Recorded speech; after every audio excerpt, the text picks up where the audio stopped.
Selamat pagi Romo, selamat pagi teman-teman. Kembali lagi bersama saya Elizabeth Olantiga Jangur, mahasiswi semester 6 dari Stipas Santo Cyrillus Ruteng. Di video kali ini saya akan menjelaskan berkaitan dengan hukum dalam Gereja Katolik. Dan di sini nanti saya akan menjelaskan 3 poin penting terkait dengan hukum itu sendiri. Yang pertama, pandangan Santo Thomas Aquinas tentang sifat-sifat dari hukum. Seperti apa pandangannya? Simak penjelasannya berikut ini. Dalam menentukan keabsahan hukum, Santo Thomas Aquinas menerapkan adanya 4 sifat esensial dari hukum. Yang pertama, hukum yang dibuat dengan akal budi. Jadi, menurut pendapat Santo Thomas Aquinas, hukum pertama-tama merupakan sebuah aturan yang dibuat atas dasar pemikiran dari akal budi manusia itu sendiri. Dasar pemikiran tersebut melalui berbagai pertimbangan serta proses yang panjang dalam akal budi manusia. Berdasarkan hal tersebut, dapat dinyatakan bahwa dasar dari sebuah hukum berasal dari sebuah fakultas atau kemampuan tertinggi dari jiwa manusia yang menjadi kekhasan dari manusia yang membedakannya dengan makhluk lainnya, yaitu akal budinya. Menurut pandangan Thomas Aquinas, esensial dan inti dari hukum itu berada dalam akal budi dari manusia itu sendiri. Hukum menurutnya sangat berkaitan erat dengan akal budi praktis dan bukan akal budi spekulatif atau teoritis. Akal budi praktis merupakan suatu tindakan yang berkaitan erat dengan aktivitas atau operasi, sedangkan akal budi spekulatif atau teoritis berkaitan erat dengan penilaian serta definisi. Yang kedua itu, hukum dibuat untuk kebaikan bersama atau bonum commune. Suatu sifat esensial yang kedua yang harus ada dalam sebuah hukum, yakni tujuan hukum itu suatu bonum commune atau kebaikan bersama. Hukum berasal dari akal budi praktis.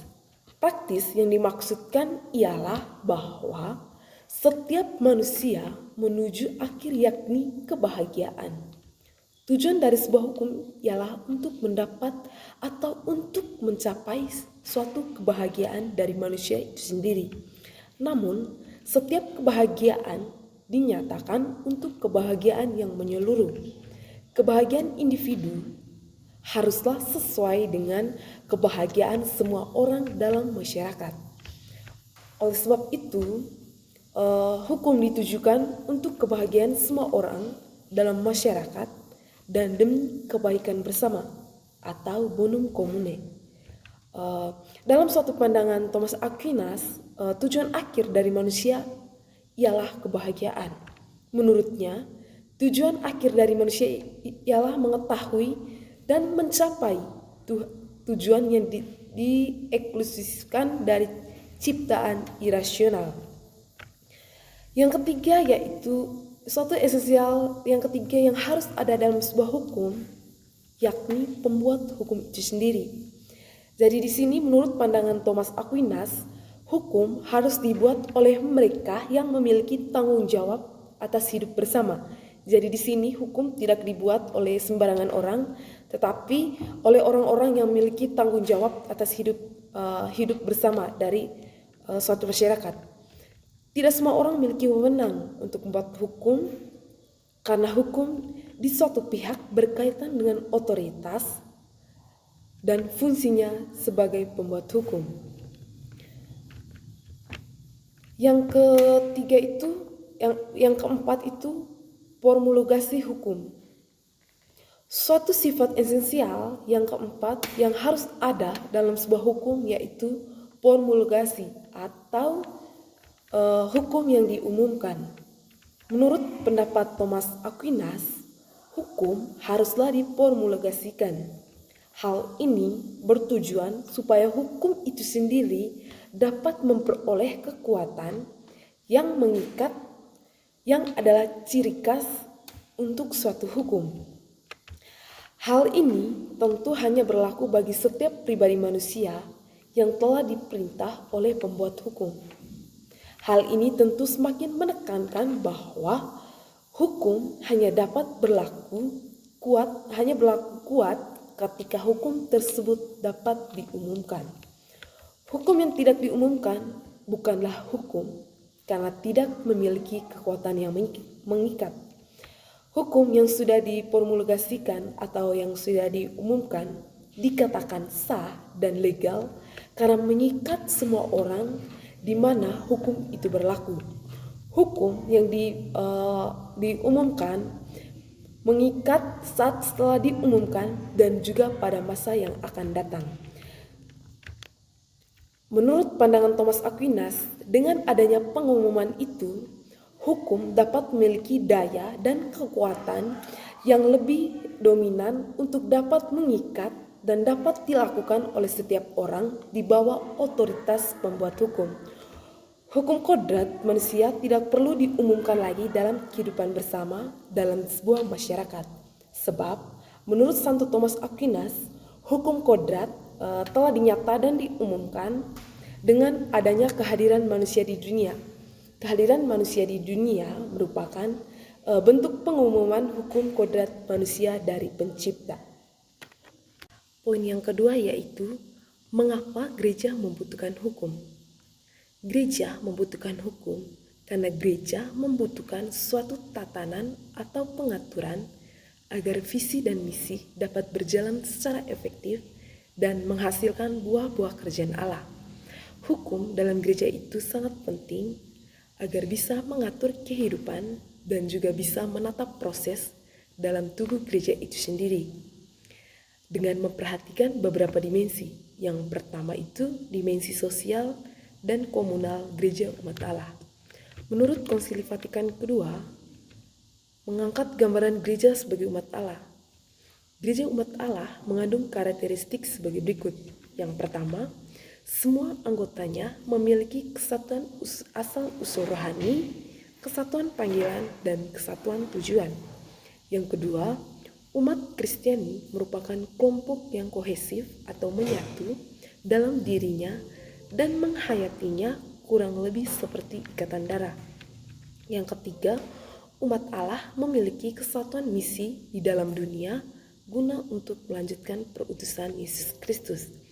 Dari keseluruhan dimensi sosial yang ada, terdapat 3 prinsip.